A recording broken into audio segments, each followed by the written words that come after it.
합독하도록 하겠습니다. 우리 11절부터 같이 읽겠습니다.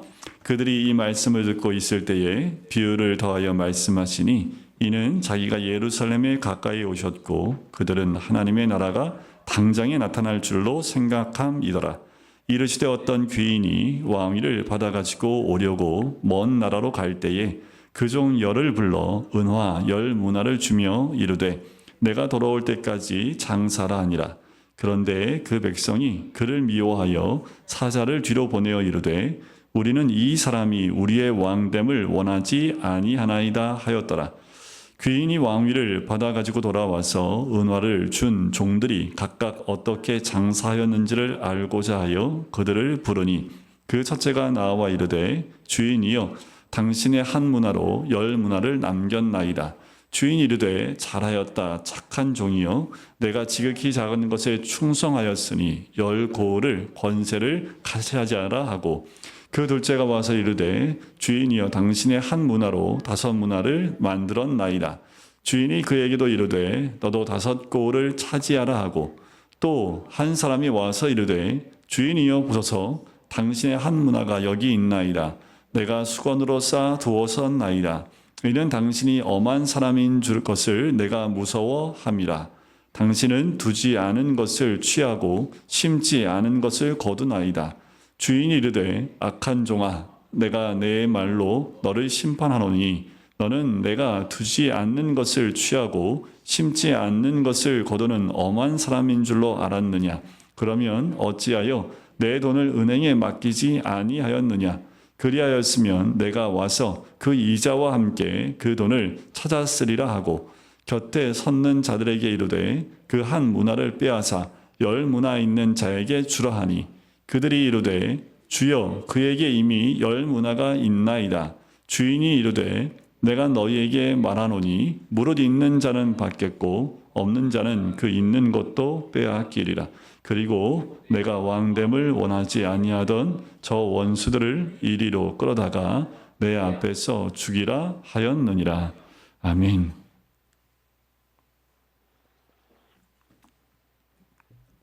우리가 매주 금요일마다 예수님의 비유를 함께 나누고 있습니다. 이 비유는 특별한 당시에 우리가 듣지 않은 비유들이 아니라 이스라엘 백성들이 많이 알고 있는 내용을 어떻게 보면 조금 확대하거나 강조하는 그 부분으로 비유를 해서 이야기를 하시지요.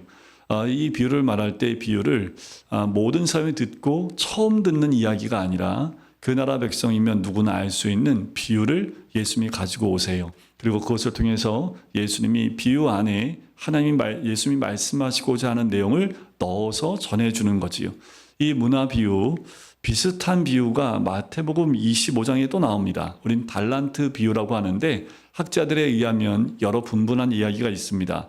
이 달란트 비유와 이 문화 비유, 거기는 10달란트, 5달란트 뭐 이렇게 나오는데 여기는 10문화가 나오지요. 10문화를 각각 종들에게 나눠줬다라는 표현이 나옵니다. 그래서 이걸 문화 비유라고 얘기를 해요.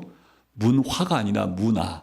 네, 발음이 제가 정확하지 않아서 문화가 아니라 문화. 이게 지금 돈의 화폐한 단위지요.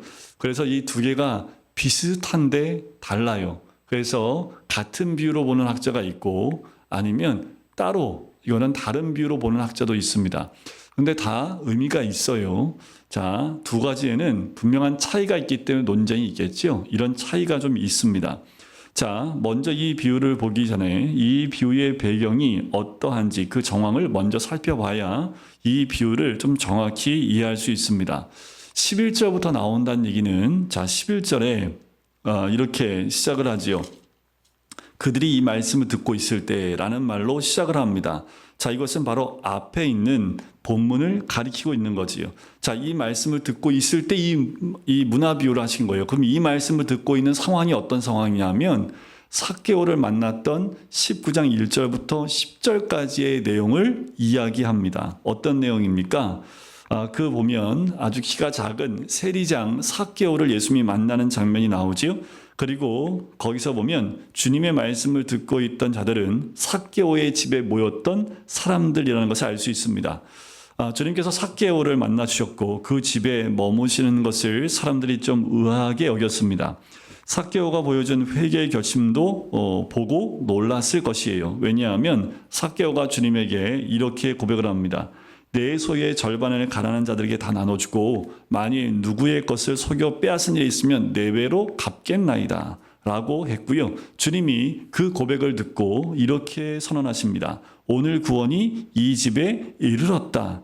이 사건이 있고 난 다음에 문화 비유를 하게 되는 거예요. 그러니까 이 문화 비유를 하게 된 배경이 바로 삭개오의 이 사건을 배경으로 하고 있다는 것을 알 수 있겠지요. 두 번째 배경을 한번 더 살펴볼 필요가 있는데 그건 이제 11절 본문에 보면 두 번째 배경을 볼 수 있습니다. 이는 자기가 예루살렘에 가까이 오셨고 그들은 하나님의 나라가 당장에 나타날 줄로 생각함이더라라는 거지요. 이것 때문에 이 문화 비유가 또 나오게 된 겁니다. 자, 이것이 두 번째 배경인데 이 비유를 가르치시고 예수님께서는 예루살렘으로 올라가셨다라고 28절 그러니까 27절까지 봤는데 그 다음 절 28절에 보면 이 말씀하시고 예루살렘을 향하여 앞서 가시더라라는 말씀이 나오지요. 자, 예수님이 예루살렘에 입성할 때 무엇을 타고 들어갔던가요? 어린 나귀 새끼를 타고 예루살렘에 입성하십니다. 그때 백성들이 호산나 찬송하리로다 라는 찬양을 부르는 것을 보게 돼요. 자, 예수님에 대한 백성들의 기대는 뭐였을까요? 하나님의 나라가 임할 것에 대한 그 기대가 있었습니다. 하지만 이들이 생각하는 하나님의 나라에 대한 것은 예수님이 말씀하시는 하나님 나라와 굉장히 달라요. 하나님이 말씀하시는 하나님의 나라에 대한 무지와 오해가 이들로 하여금 큰 기대감으로 다가오게 된 거예요. 11절 말씀에 그들은 하나님 나라가 당장 올 것이라고 생각을 했습니다. 이게 무슨 하나님의 나라? 이들이 생각하는 하나님 나라가 뭐냐면 이들이 바라보고 있는 하나님 나라입니다. 바로 다윗을 통해서 정복했던 그때 당시에 힘센 유대 나라를 이들은 생각하고 있는 거지요. 그게 하나님 나라라고 생각한 거예요. 지금 로마의 지배하에 있는데 로마에서 벗어나서 그 지배에서 벗어나서 단독으로 독립을 할 뿐만 아니라 다윗의 왕권이 온전히 회복되어서 다시 그 영화를 누리는 그 하나님 나라가 당장 올 거라고 생각을 한 거지요. 사람들은 이렇게 생각할지 몰라도 제자들은 이렇게 생각하면 안 되잖아요. 왜요? 3년 6개월 동안 그렇게 말씀 듣고 있는데 하나님 나라 개념을 모르면 안 되는데 제자들마저 이 생각과 동일하게 오해를 하고 있는 것을 보게 돼요. 자, 주님께서 사람들의 손에 넘겨져서 죽임을 당하실 것을 제자들은 들어도 알지 못했습니다. 그러니까 하나님 나라가 뭔지 몰랐던 거예요. 그래서 예수님이 죽는다고 얘기해도 예수님이 붙잡혀서 십자가에 죽는 것이 무엇인지 설명했는데 이들은 들어도 원치 않는 거지요. 그러니까 그 말씀이 귀에 들리지 않는 겁니다. 그런데 우리가 말씀 많이 들어도 잘 안 들리는 말씀이 있어요. 사람마다. 왜냐하면 그건 내 마음에서 거부하기 때문에 그래요. 내 마음에서 거부하면요, 백날 들어와도 그 말씀이 내 귀에 안 들립니다. 분명히 목사님은 설교를 했는데 듣는 분들은 한 번도 못 들었대요. 놀랍지요. 그런데 이런 걸 많이 경험합니다. 분명히 저는 주일마다 강조했는데 한 번도 말씀하신 적이 없다고 얘기를 해요. 왜 그러냐면 그 말씀을 내가 받기를 원하는 마음이 아예 없으면요, 아무리 말을 해도, 예를 들면 그런 거, 애들한테 이제 다 큰 성인 애들한테 한번 물어보세요. 내가 너 클 때 내가 얘기했던 거 기억나? 그러면 기억나는 건 하나밖에 없어요. 자기가 듣고 있어도 듣기 원하는 것만 다 기억합니다. 그리고 자기가 듣기 원치 않는 건 다 잊어버려요. 한번 얘기해 보세요. 어렸을 때 엄마 아빠 이렇게 얘기했는데 기억나냐면 다 기억 못합니다. 이미 엄마 아빠 얘기 다 한 건데, 근데 그 얘기했는데 옆집 아저씨가 얘기하고 오면 확 감명받았대. 근데 그 엄마 아빠가 이미 다 얘기한 건데 엄마 아빠 얘기하면 잔소리를 듣고 옆집 아저씨가 얘기하면 그거는 감명받고. 이게 사람의 모습입니다. 말씀도 마찬가지인 것 같아요. 제자들도 숱하게 예수님이 이 땅에 왜 왔는지를 설명했는데도, 가르쳤는데도 불구하고 이들도 오해하고 있었던 거지요. 주님의 말씀을 깨닫지 못하고요, 주님께서 행하신 표적에만 관심을 가졌던 거지요. 일반 대중들의 메시아의 기대는 이제 거의 절정에 달았습니다. 왜 그러냐면 예수님이 예루살렘에 입성만 하면 이제 게임 끝이다라고 생각한 거예요. 하나님 나라가 회복할 거고 유대는 독립할 거고 다윗의 왕권이 다시 회복될 것이다 라는 기대감이 이제 예루살렘 근처에 왔기 때문에 사람들이 막 절정에 달아있는 모습이라는 거지요. 때때로 역사를 봐도 이런 과도한 종말론에 기이한 이단들이 많이 나오지요. 그런데 상황이 힘들고 어려울수록 이단이 더 기승하게 됩니다. 특히 전쟁이 있을 때는요, 이 이단이 더 쉽게 사람들의 마음 가운데 파고 들어가게 돼요. 이 비유는 이런 사람들의 오해에 대한 주님의 가르침입니다. 하나님 나라에 대한 잘못된 생각들을 갖고 있는 것, 어쩌면 지금 우리가 신앙생활하는 것 가운데 잘못 생각하고 있는 부분도 교정되어지는 비유다라고 보실 수도 있습니다. 세 번째 역사적 비유를 좀 더 볼 필요가 있는데, 왜냐하면 지금 우리가 같이 읽어봤지만 이게 봐도 주인이요 보통 사람이 아닌 것 같아요.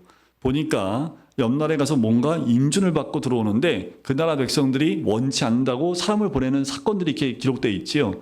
이게 실제로 역사에 있었던 사건을 예수님이 딱 끄집어내서 얘기하는 거예요. 여긴 이름을 밝히지 않아도 이 비유를 듣는 사람마다 아 저거 누구야 라고 알 수 있을 정도입니다. 여러분들 주전 4년 정도 됐을 때 그때 가장 안명 높았던 헤롯 대왕이 죽게 됩니다. 그래서 유대 지역을요 3개의 지역으로 나눠요.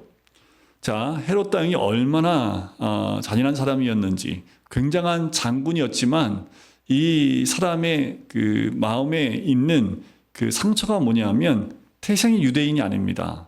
에돔 사람이에요. 그런데 유대교로 전향을 했습니다. 근데 유대인의 왕이 되려면 정통 유대인이 아니면 유대인들한테 인정을 못 받아요. 그래서 항상 이런 컴플렉스가 있어서요. 유대의 아내를, 유대인이었던 여인을 아내로 맞이합니다. 정통성을 얻기 위해서. 그래서 그 여인으로 하여금 2 아들을 낳아서 대제사장을 만들어요. 그런데 이들이 자기를 반역한다고 아내도 죽여버리고 2 아들도 죽여버린 왕이 헤롯 대왕입니다. 잔인한 사람이지요. 이가 죽고 난 다음에 3 아들에게 영토를 나눠주게 돼요. 그 중에 가장 넓은 유대 지역을 맡은 사람이 마태복음 2장에 나오는 아켈라오라는 사람입니다.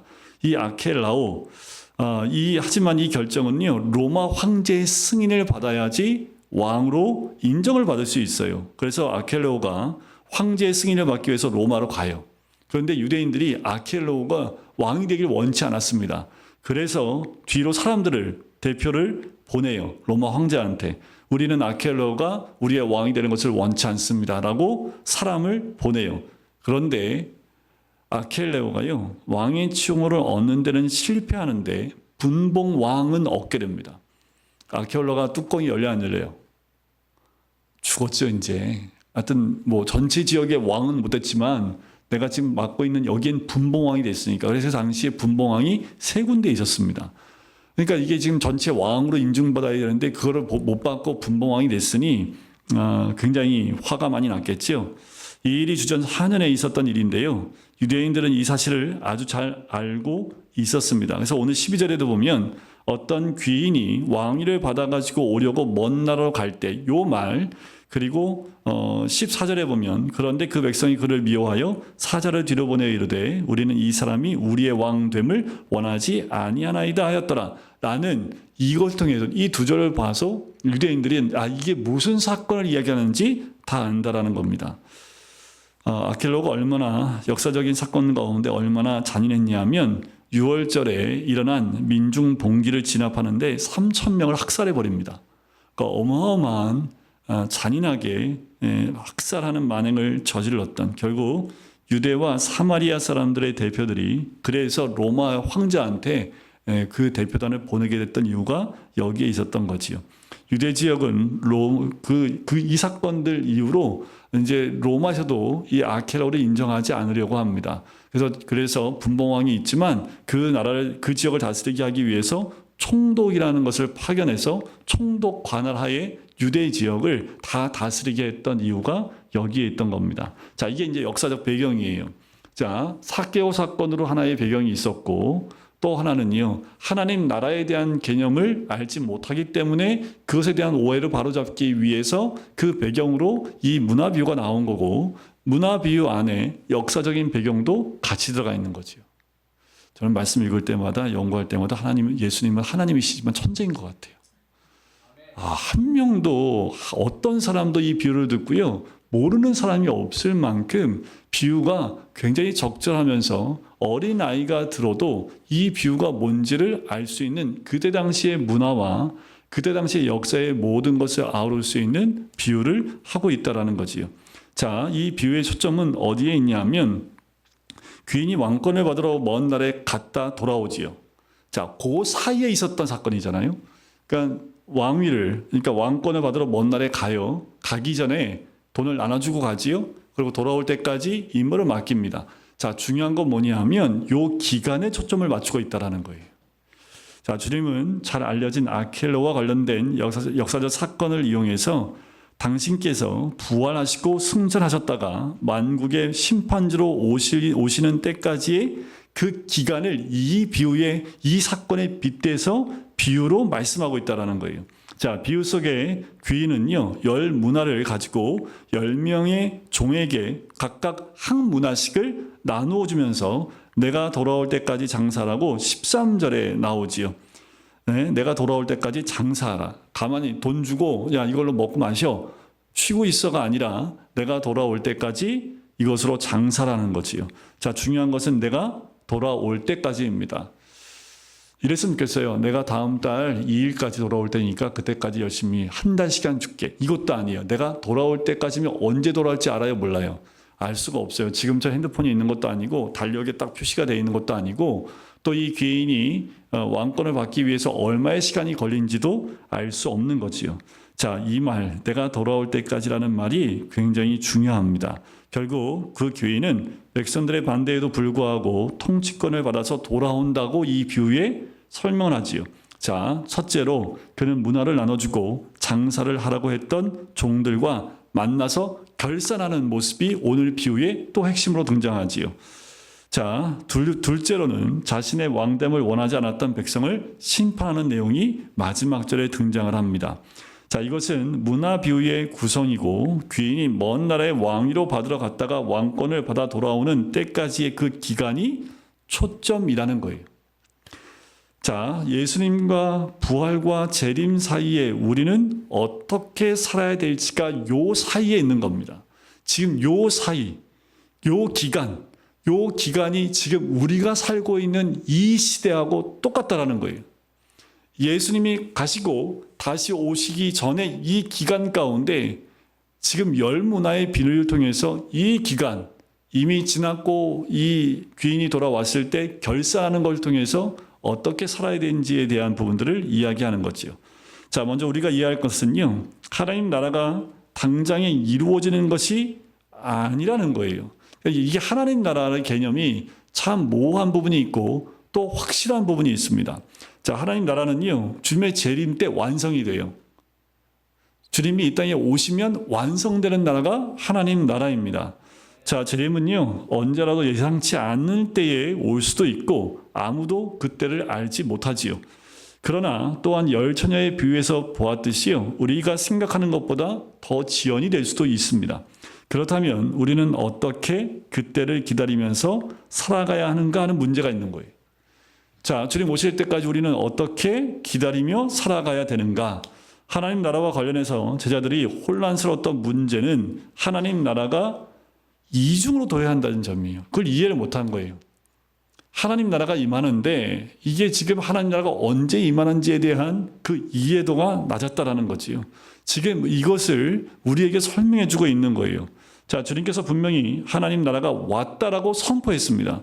누가복음 11장 20절에 보면 그러나 내가 만일 하나님의 손을 힘입어 귀신을 쫓아낸다면 하나님 나라가 이미 너희에게 임하였느니라. 그러니까 이미 하나님 나라가 임했다고 선포를 해요. 또 누가복음 17장 20절과 21절에 보면 하나님의 나라는 볼 수 있게 임하는 것이 아니요 또 여기 있다 저기 있다고도 못하리니 하나님 나라는 너희 안에 있느니라. 그러니까 이미 하나님 나라가 너희 안에 있다라고 선포를 하고 있지요. 자, 이것은 하나님 나라의 현재적 성격을 가르치는 말씀이에요. 그러니까 하나님 나라가 우리 가운데 이미 임한 겁니다. 이 현재적인 성격을 좀 강조한 거지요. 자, 하나님 나라를 얘기할 때 우리가 나라의 개념은 이 땅 가운데 나라는요, 영토하고 국민이 있어야 돼요. 주권이 있어야 합니다. 그런데 하나님 나라의 개념은 영토의 개념이나 정치적인 개념이 아니에요. 그렇게 이해하면 하나님 나라를 이해할 수가 없습니다. 성경에 가르치는 하나님 나라는 가장 중요한 것이 통치의 개념입니다. 하나님의 통치가 있는 곳이 하나님 나라라는 개념이에요. 하나님께서 다스리신다는 거지요. 그래서 하나님의 나라는 왕이신 하나님께서 사람의 몸을 입고 이 땅에 오셨을 때 예수님 안에서 먼저 성취된 거예요. 예수님이 하나님이신데 인간의 육을 입고 이 땅에 오심을 통해서 이 땅 가운데 이미 하나님 나라가 임한 거지요. 성취가 된 겁니다. 예수님이 오셨고 귀신을 쫓아내셨고 왕이 권세를 가졌다는 모습을 보여주는 사건을 통해서 이미 하나님 나라가 너희에게 임했다라고 말씀하시는 거지요. 하지만 완전히 그 나라가 완성된 것은 아니라는 거예요. 하나님의 통치가 완전하게 서는 것은 그리스도께서 재림하실 때라는 거지요. 그래서 요한계시록에 보면 일곱째 천사가 나팔을 불매 하늘에 큰 음성들이 나서 이르되 세상 나라가 우리 주와 그의 그리스도의 나라가 되어 그가 세세토록 왕노릇 하시리로다 라는 그때의 일을 선언하고 있습니다. 그리스도인이 이것을 이해하는 것이 굉장히 중요한데 우리는 어디에 살고 있냐면 그래서 예수님의 초림과 재림 사이를 사는 사람들, 이 기간에 살고 있는 우리들, 바로 이 10명의 종, 바로 이 사이에 살고 있는 것이 우리들이다라는 그 이해도를 가지고 이 문화 비유를 봐야 된다는 거지요. 자, 이 사이를 살고 있는 우리는 신자들에게는 긴장감이 존재할 수밖에 없습니다. 이미 하나님 나라 백성으로서 하나님의 통치를 받고 살아가고 있지만 아직 세상 나라의 영역에서 살아가고 있기 때문에 우리 안엔 긴장이 있을 수밖에 없습니다. 세상의 모든 사람과 다르지 않게 우리는 이 땅에서 일하고 살아가지만 우리는 하나님 나라 백성이기 때문에 우리의 삶의 목표와 의미는 그들과 다를 수밖에 없어요. 그러니까 긴장감이 있는 겁니다. 옆에서 같이 공부하는 친구가 있어요. 그런데 이 친구는 예수를 믿지 않기 때문에 하나님 나라를 인정하지 않아요. 그러면 이 친구의 가치관과 목표와 그 의미는 나하고 다를 수밖에 없어요. 나는 그리스도인이기 때문에 하나님 나라가 임한 사람이기 때문에 내가 가지고 있는 삶의 목표와 의미가 이 친구와 같을 수가 없는 거죠. 여기서 오는 긴장감이 있고 갈등이 있을 수밖에 없어요. 그 갈등을 어떻게 해소하려고 한다면 방법 하나밖에 없어요.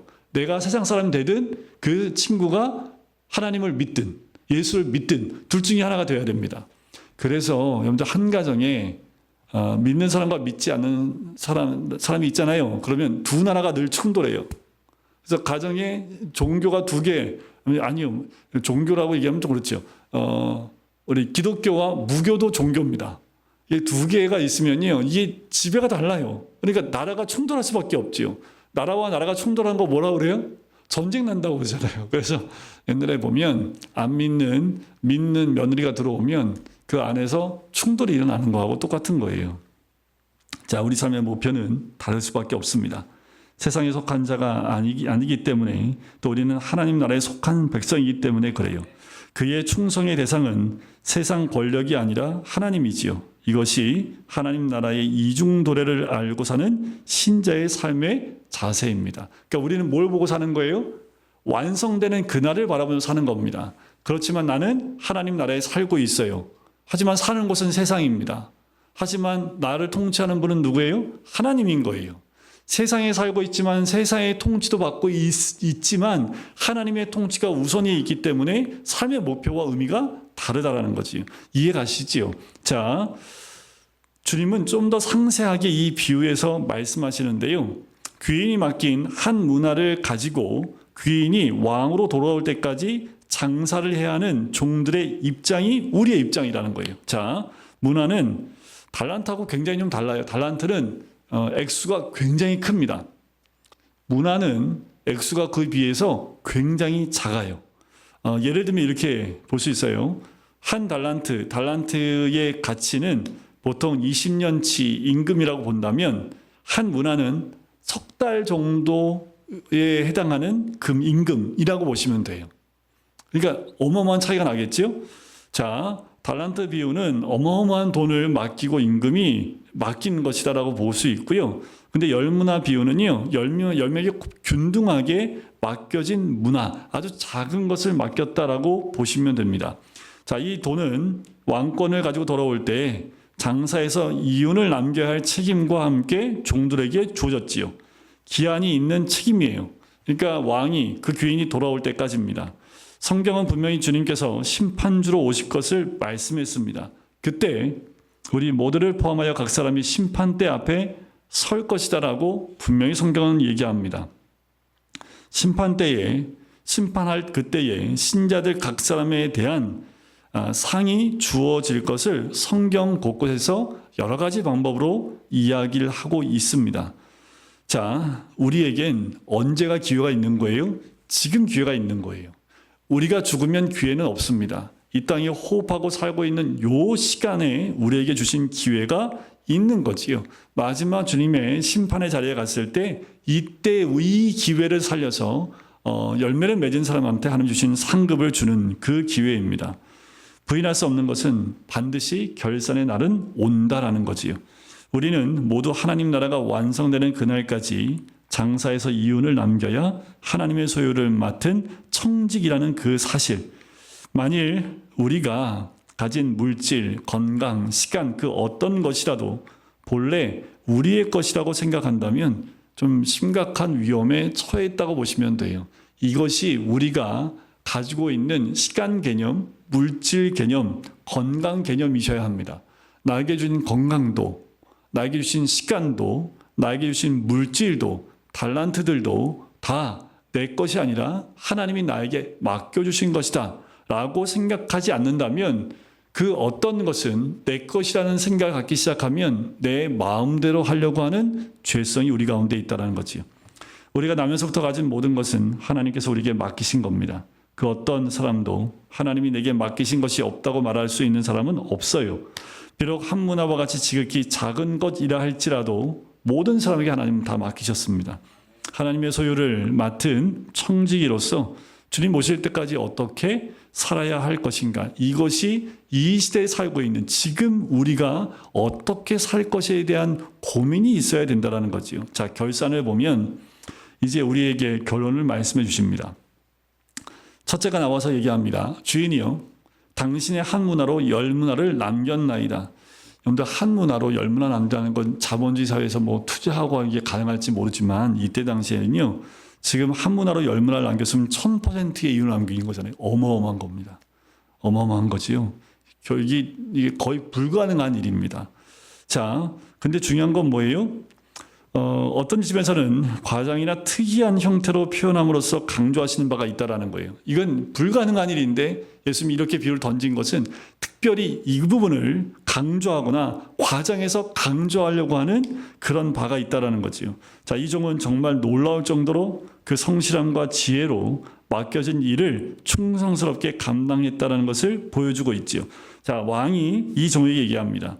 잘하였다, 착한 종이여, 내가 지극히 작은 것에 충성하였으니 10고을 권세를 차지하라 라고 말씀합니다. 자, 이와 같이 둘째가 와서 5문화를 남겼다고 하니까 지극히 작은 것에 충성했다고 말하시면서 뭐라고요? 너는 5고을 이야기한다라는 거지요.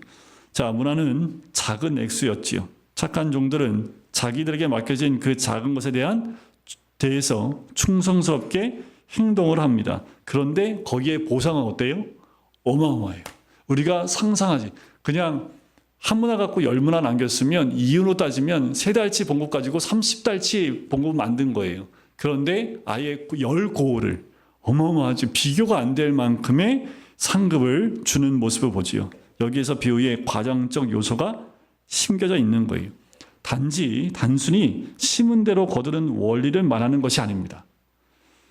심은 노력에 비해서 거둔 것이 비교가 불가능할 정도로 큰 것이기 때문에 그래요. 자, 이 비유를 이렇게 끌고 가심으로써 주님께서는 하나님 나라의 크기와 영광을 보여주려고 하시는 거예요. 상상도 안 될 만한 그 크기와 영광을 이 작은 비유를 통해서 우리에게 보여주고 계시다는 거지요. 이것이 주님께서 우리에게 맡기신 것이라는 점을 생각하고 주님께 충성을 다하듯 살다 보면 훗날 주님 앞에 섰을 때 이와 같은 상금을 받게 될 텐데 그건 전적으로 하나님의 은혜입니다. 왜요? 그냥 우리는 그 정도 열심을 다해서 충성을 다했을 뿐인데 주님이 주시는 것은 하나가 아니 아주 요만큼을 아주 어마어마한 것으로 우리에게 응답해 주시는 것을 보면 이건 하나님이 주시는 은혜라고밖에 이야기할 수밖에 없는 거지요. 우리의 수고와 하나님께 주시는 보상은 비교가 불가능할 것이기 때문에 그래요. 그런데 우리가 좀 더 집중해 봐야 될 것이 있다면 악한 종입니다.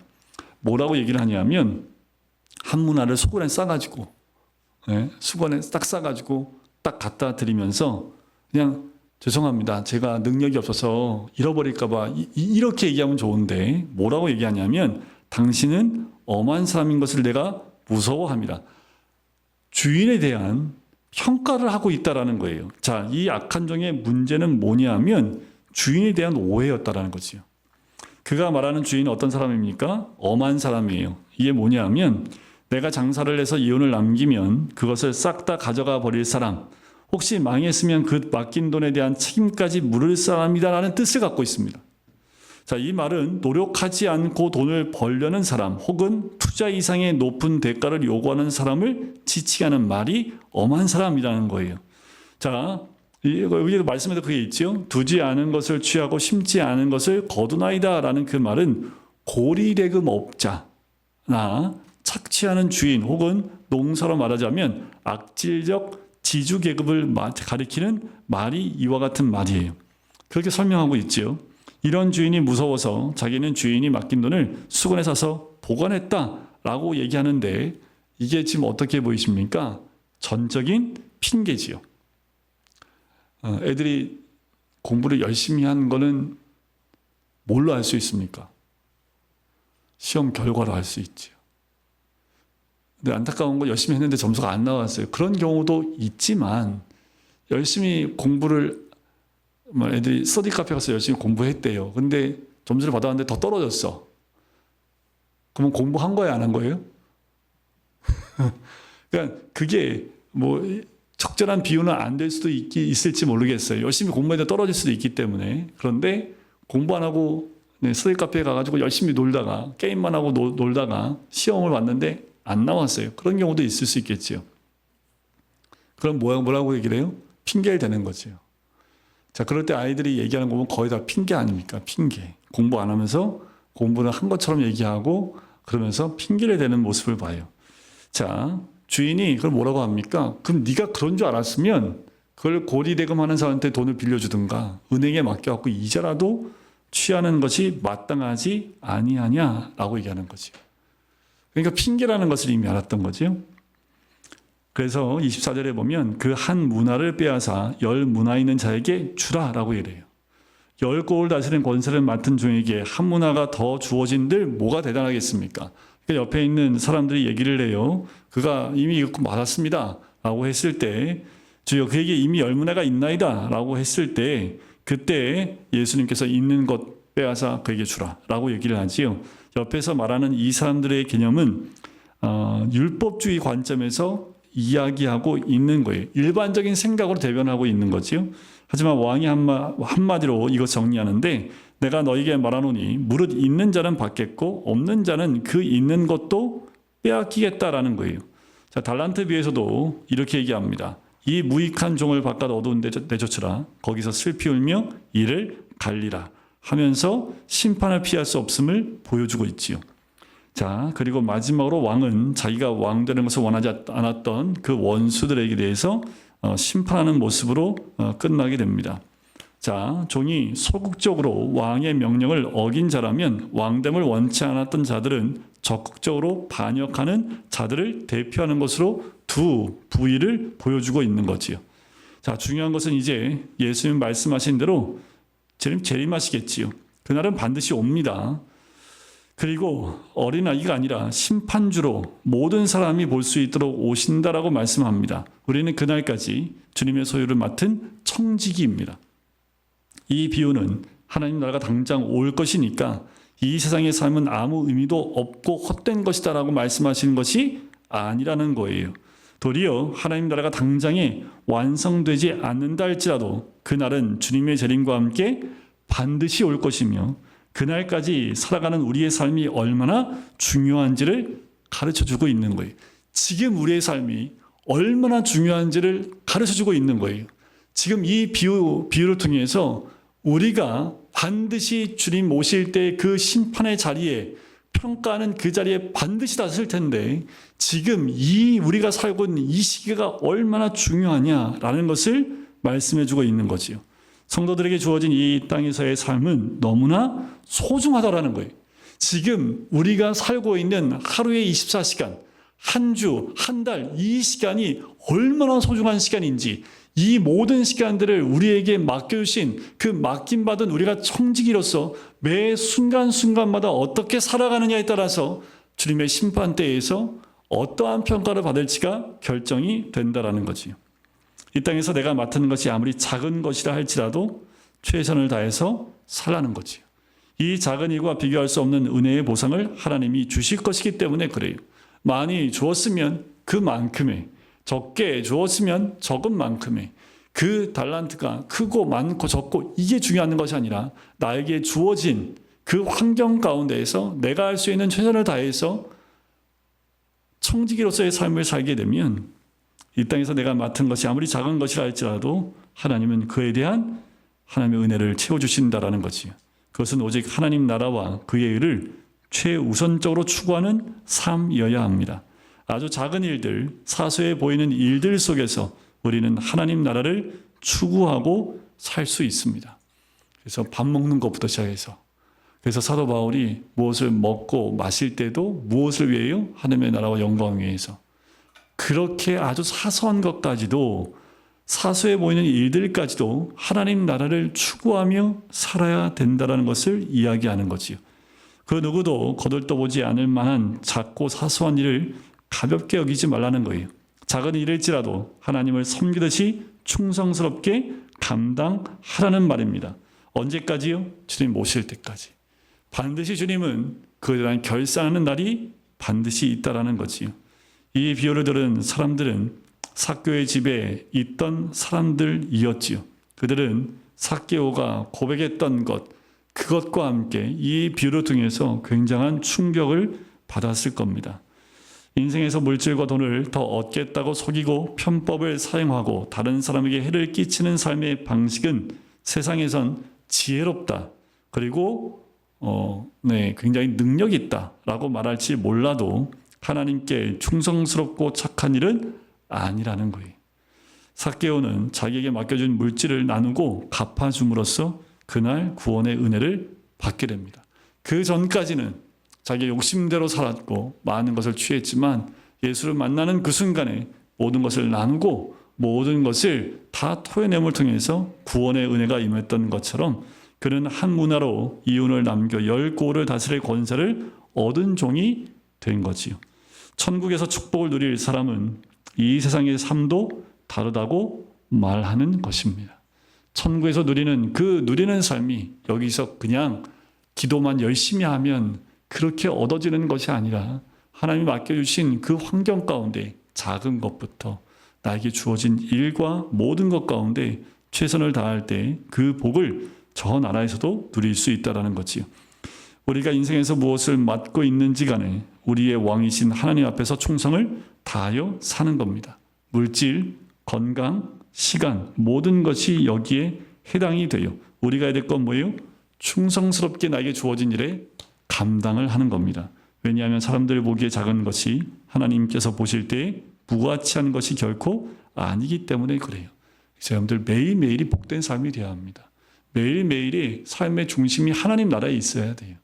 세상 사람들은 우리를 보면 혀를 찹니다. 왜 이 좋은 날에 저렇게 살고 있나 라고 보지만 그들의 가치관은 우리와 달라요. 그들은 하나님 나라를 못 봅니다.